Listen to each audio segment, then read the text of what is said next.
Bueno, ya me han presentado, así que no me presento más. Yo soy Manuel Arena, os voy a hablar sobre creatividad y creación audiovisual y me voy a centrar en un caso concreto, que es el caso de La Flautista, que es el último cortometraje que hice. Os cuento rápido un poco sobre mí. Me he dedicado a la producción, a la realización y sobre todo a la fotografía y a operar temas de cámara. Llevo un activo desde 2015, estudié audiovisuales, comunicación audiovisual en Sevilla, terminé en 2019 y actualmente estoy haciendo el máster de profesorado de secundaria en Cádiz. Y he participado en más de 25 producciones. Las tengo apuntadas porque es que no me acuerdo. Son muchas. Pero películas como Ninguna Parte, Jocaya, Cowboy, La Cuerda, Oita Blanca como cortometraje, Insomnia como mediometraje, Los Dabuten como videoclip, documentales como Maya y relatos sonoros como La Onda Final. En el audiovisual hace falta mucha gente. Entonces, os voy a hablar un poco de mi equipo. Mi equipo, no he puesto información aquí, pero somos todos estos.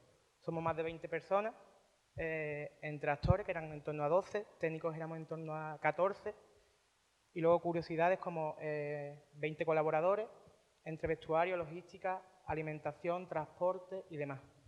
Es un cortometraje que nos llevó en torno a 14 meses de producción, 8 días de rodaje y unos 1.200 kilómetros recorridos. Antes de comenzar, dentro del audiovisual hay mucho tecnicismo. Entonces os los voy a explicar un poco para que cuando los digan no nos quedemos aquí sin saber lo que es. Os he puesto aquí la creatividad, la capacidad de crear. Un cortometraje es una película corta de no más de 30 minutos. La localización es el lugar empleado para rodar. Y luego la producción tiene tres fases. La preproducción, que es la planificación básicamente. La producción, que es cuando se graba. Y la postproducción, que es el proceso de editar. Luego, la dirección de arte es quien crea los códigos visuales y de imagen. La economía visual, haré mucho hincapié en este concepto porque a mí me gusta mucho, a mi equipo también, y la hemos usado mucho y es contar lo máximo con lo mínimo. Y luego el etalonaje, que es la corrección de color en postproducción. Vale, pasamos ya un poco más al meollo de la cuestión. La Flautista. La Flautista es un cortometraje de ciencia ficción del año 2019, grabado en España, concretamente entre Sevilla y Ubrique, con unos 13 minutos de duración. El guión, hablaré un poco más adelante de él porque no es un guión original, es una adaptación. Y en eso haré bastante hincapié. Lo dirigió una compañera que no está aquí, pero es de Sevilla, Paula. Lo interpretó Isabel Gil, Fernando Pozo, Fran Arjona y Lucía Rodríguez, que es ubriqueña también. Y lo produjimos entre Juan Antonio Cabrera, que es un compañero de Sevilla, Paula Gascó y yo. Y está basado en Pipers in the Wood de Phyllis Cadiz, una obra de 1956.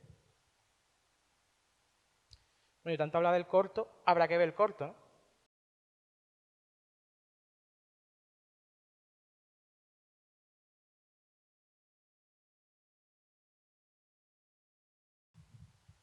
Vale, pues a la hora de crear una obra audiovisual, lo primero que hay que hacer es tener un guión, ¿vale? No he escrito mal guión desde hace un par de años no lleva tilde según la RAE, algo que a la gente que nos dedicamos a esto no nos gusta porque tenemos ya la costumbre de escribirla siempre. ¿Vale? Un guión no es una idea, un guión es una historia para ser contada con imágenes, diálogos y sonidos. Siempre es una guía y nunca está acabada. Yo tenía un profesor de guión en la carrera, buenísimo, no sé si me está viendo ahora en el streaming, pero que decía que un guión es como escribir unas instrucciones para que alguien monte una mesa y que la mesa no se caiga. Entonces el guión es la base de todo y debe estar muy cerrado, cerrado en el sentido de claro y siempre está abierto, siempre se está reescribiendo el guión. En rodaje se reescribe el guión y en postproducción también se reescribe el guión. Los guionistas trabajan con imágenes o trabajamos con imágenes, porque si solamente lees los diálogos no entiendes la película. Entonces debes trabajar con las imágenes. Al final un guión es la forma de poner una historia al alcance de la realización audiovisual. El guión tiene varias partes, aunque aquí están un poco mezcladas, pero debe tener siempre una estructura. En este caso, yo creo que está más o menos clara la estructura. Es una estructura clásica que es planteamiento, nudo y desenlace. Una estructura típica que todos conocemos desde pequeños, desde lengua, de literatura. En este caso, el planteamiento sería las personas que llegan al hospital con síntomas de ser planta. El nudo es cuando la doctora decide ir a investigar y el desenlace es cuando encuentra a la flautista y se convierte en planta. ¿Cómo llegamos de una parte a otra? A través de los puntos de giro y los detonantes. Un punto de giro es un incidente que hace variar la historia. En este caso hay dos, que es lo típico. Uno sería cuando María, que es la doctora, decide ir al campo a investigar, y el segundo punto de giro sería encontrarse a la flautista. He mencionado la palabra detonante. Los detonantes son incidentes más pequeños que hacen variar la historia hacia el punto de giro. Habría dos en esta historia. Cuando Tobías menciona a la flautista y cuando la bruja está descontrolada. Esa es una de las partes importantes del guión. La siguiente son los personajes. Los personajes son lo que son por lo que hacen y no por lo que dicen. ¿Por qué? Porque un personaje puede decir 100 veces que es una planta, pero en cuanto lo ves meter las manos en la tierra, sentarse a tomar el sol, ves que es una planta. Entonces lo tienes claro.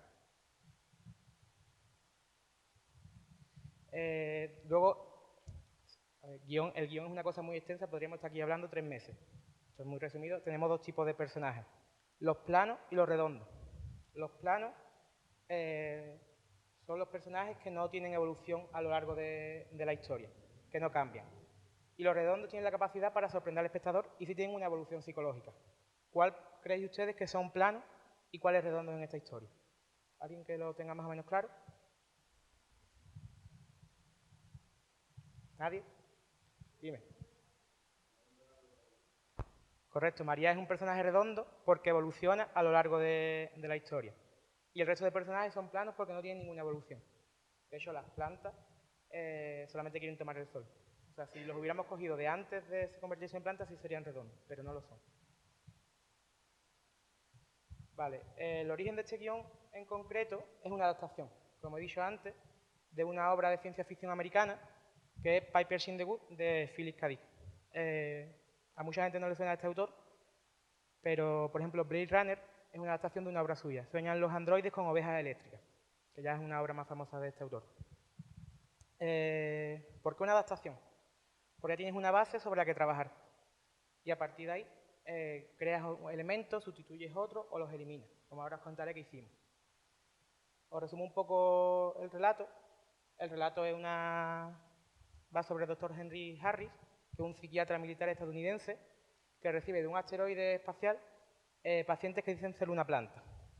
Tras observar varios pacientes, decide ir a investigar al asteroide, habla allí con el comandante, y los soldados le dicen que hay una raza alienígena, que son los flautistas o las flautistas, que los ayudan a convertirse en plantas. Entonces el doctor Harris decide infiltrarse en el bosque, los encuentra y cuando llega a su casa le cuenta a su superior que es una realidad alternativa que los propios soldados han creado para desestresarse.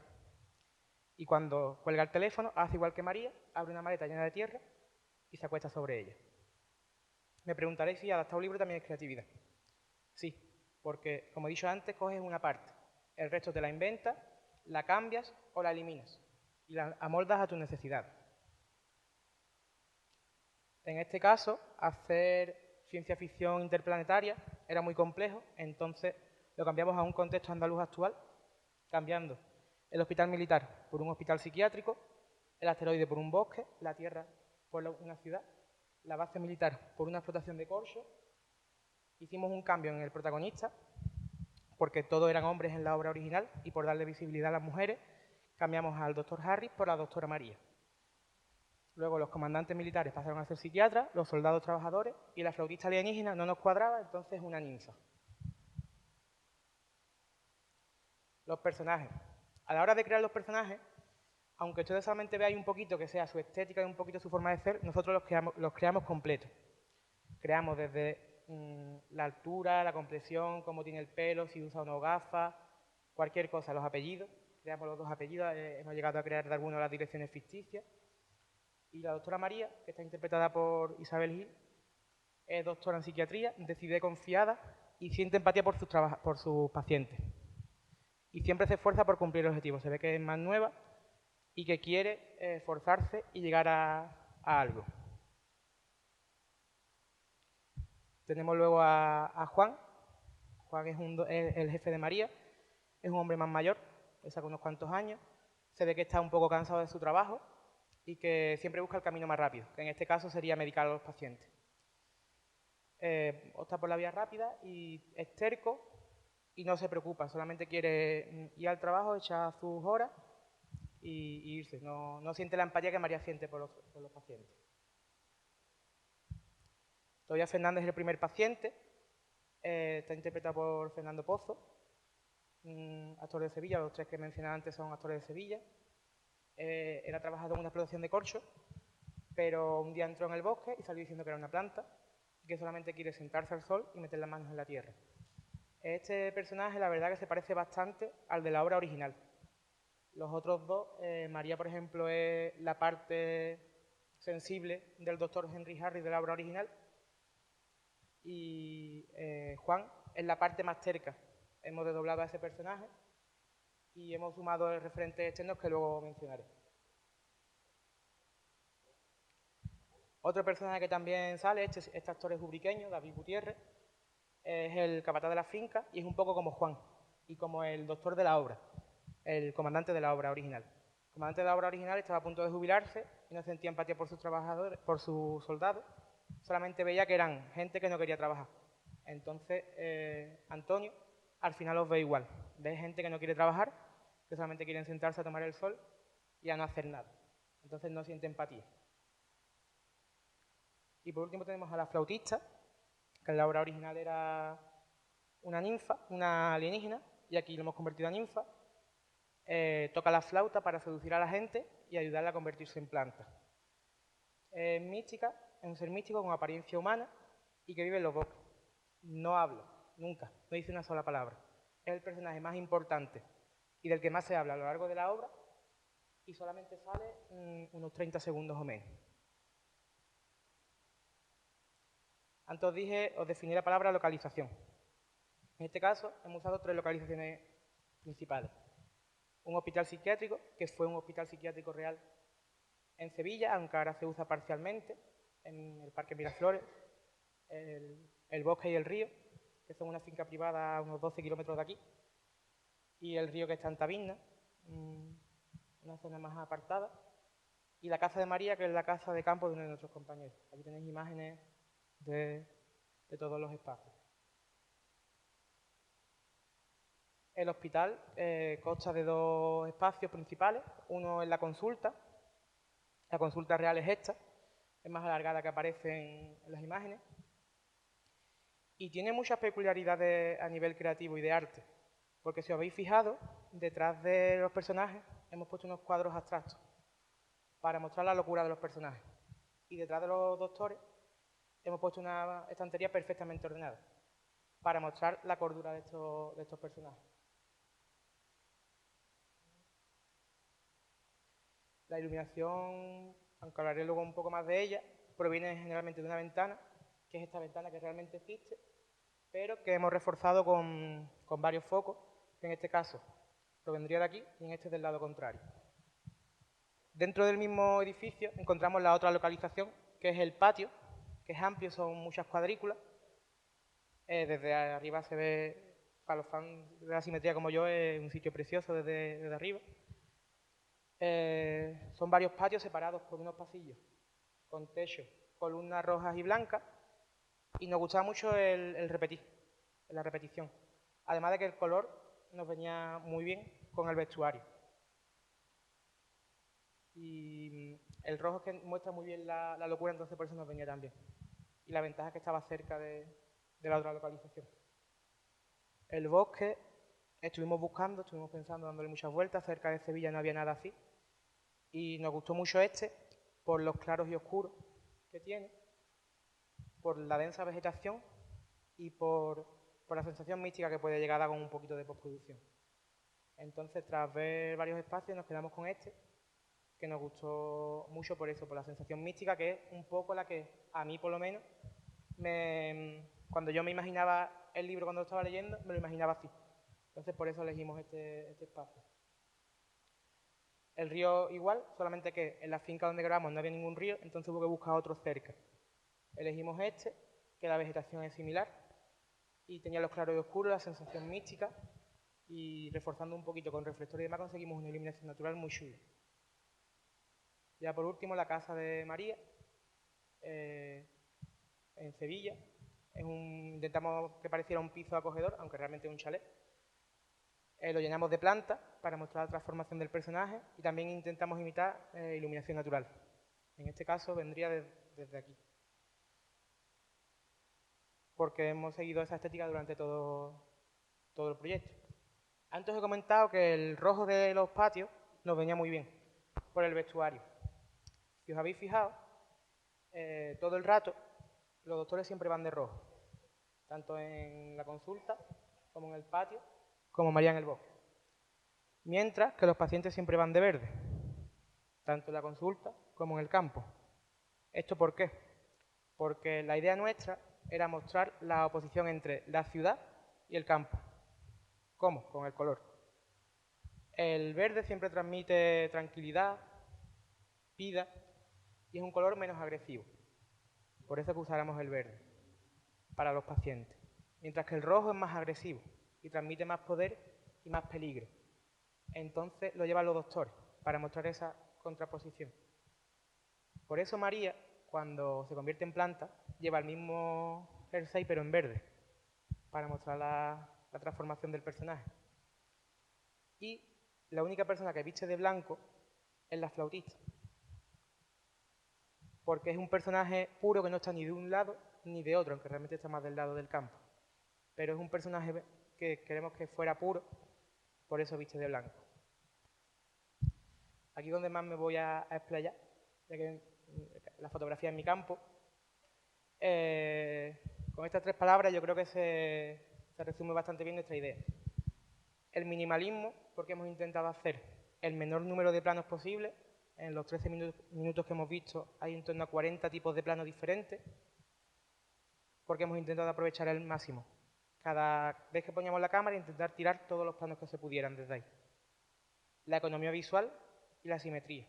La simetría se ve perfectamente en este plano, que es perfectamente simétrico, en este plano, que es perfectamente simétrico, en este también y en aquel. Hemos seguido la simetría porque queremos darle ese estilo a toda la obra. Y la verdad que a mí me gusta mucho la simetría. Ya voy por ahí, tiro fotos con el móvil, intento que sean simétricas. La economía visual, como dije antes, contar el máximo con el mínimo, con lo mínimo. Entonces, si habéis fijado, hay escenas que están hechas en un solo plano, como por ejemplo esta, o la final, también están hechas en un solo plano, o la del patio, que hay un movimiento de cámara muy largo para mostrar todo el espacio y gran parte de la acción ocurre en un solo plano. Contar lo máximo con lo mínimo. Ahora os diré de dónde viene esta manía nuestra. Un poco.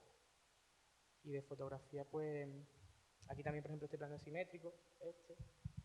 Estos planos son curiosos, porque salen en los 2 doctores, Tobías, que es el primer paciente, 3 pacientes más, y luego se van alternando.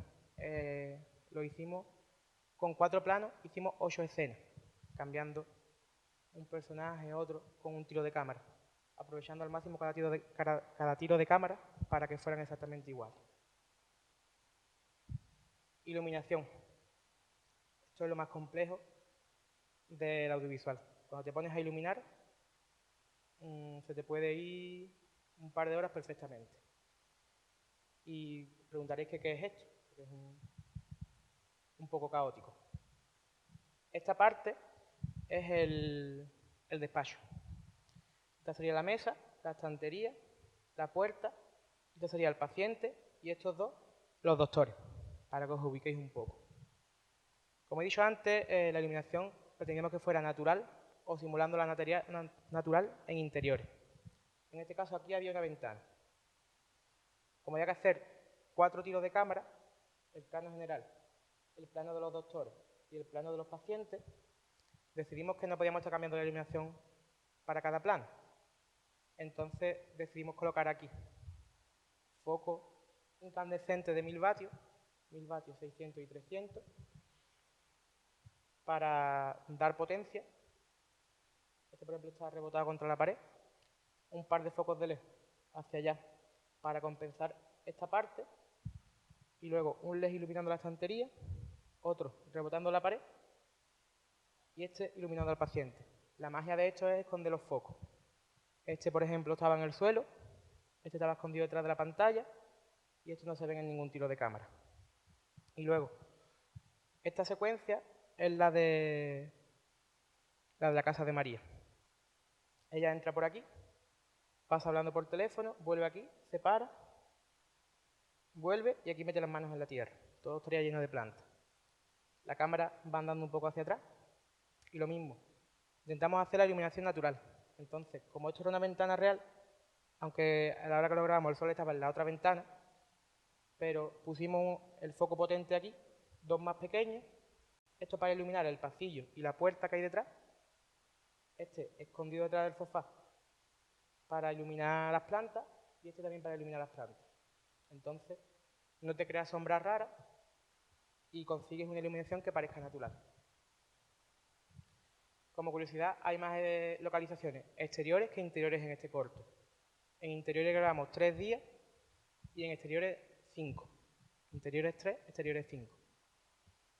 O sea que prácticamente el 70% del corto está grabado en exteriores.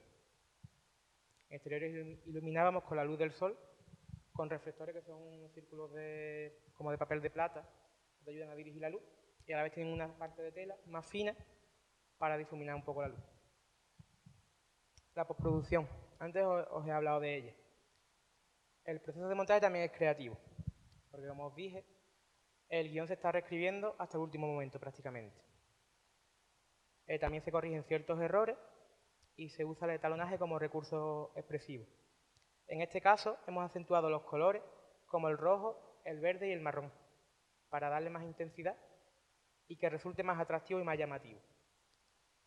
Se puede reescribir la historia porque en montaje normalmente se deja más aire, más tiempo entre una escena y otra, entre diálogos de personajes, para que quede natural.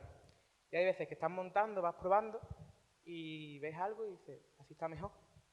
Entonces cambias la historia, cambias una secuencia, cambias otra.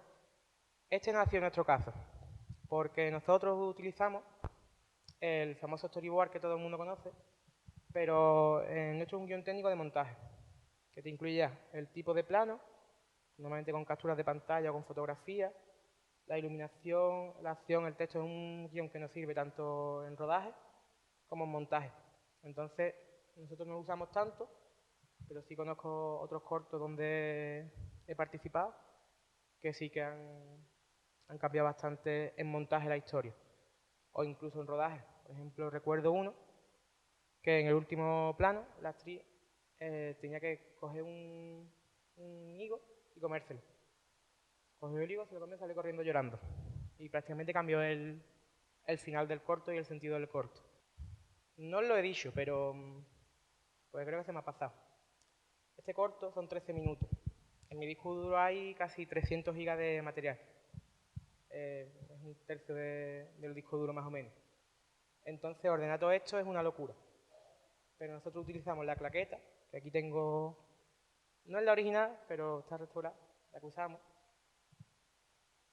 para quien no sepa para qué funciona, es para poder tener la información en cámara. Se pone la escena, el número de planos y la toma, porque cada plano tiene un nombre concreto, único. Se pone la demás información, por ejemplo, la fecha, los filtros que estás utilizando, la focal, porque luego no te acuerdas. Y el golpe es para sincronizar el audio con el vídeo, luego en postproducción. Pero la claqueta, sin el script, no vale para nada. El script, esto es una captura de pantalla de uno nuestro. Podemos encontrar cualquier cosa, nos dejamos mensajitos, el número de teléfono, nos dejamos muchas cosas ahí escritas. Pero básicamente los que están en verde son las tomas buenas. Entonces, yo por ejemplo cuando monto ni miro los demás, solamente me voy. El archivo 5 de imagen, el 76 de sonido. Los cojo, los uno y ya está. No sé que se me descuadre y vea algún problema, no me fijo ni en los demás. Normalmente yo, por ejemplo, guardo todo este papel, todos los archivos que sobran, todo lo tengo guardado. Pues. Todo el proyecto no puede salir de nuestra cabeza. Bueno, explotaría la cabeza. 14 meses además es mucho tiempo. Entonces, nosotros nos basamos en varios referentes de otras obras audiovisuales.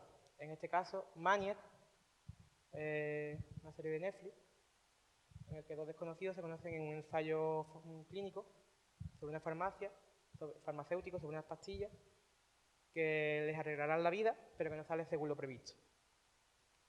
Para de esta obra cogimos referencias para el personaje de María, que si os fijáis también lleva gafas, la doctora Fullita, si no recuerdo mal, y las secuencias del despacho. Al final son muy similares, solo que ellos usan una serie de pantallas y nosotros decimos colocar los cuadros detrás. Pero básicamente es la misma realización de esta parte de la consulta, es la misma que la nuestra, o muy parecida. Para la parte del bosque nos inspiramos en Aniquilación, una película también de Netflix, en este caso 2018, que cuenta la historia de una mujer cuyo marido desaparece en una misión secreta y ella decide investigar un bosque donde van apareciendo seres raros, seres misteriosos, algunos dan miedo. Y el bosque, la verdad, nos llama mucho la atención. Por eso, por los claros, los oscuros, la niebla, nos llamaba mucho la atención, nos gustaba y queríamos intentar recrearlo. O sea, además de la obra original y de lo que nos imaginábamos nosotros al ver la obra original, coge referencia de esta obra. Aquí es donde entra el minimalismo. ¿Por qué? Porque Shyamalan es un director que a mí me encanta y que ya no tanto, sus últimas obras no tanto, pero en las primeras sí es verdad que él intentaba contar mucho con muy pocos planos. Ahora veremos otra obra suya. Y en este caso cogimos múltiples, el tema de la realización, la simetría en estos planos. También tiene secuencias de bosque, que también nos gustaba mucho el bosque.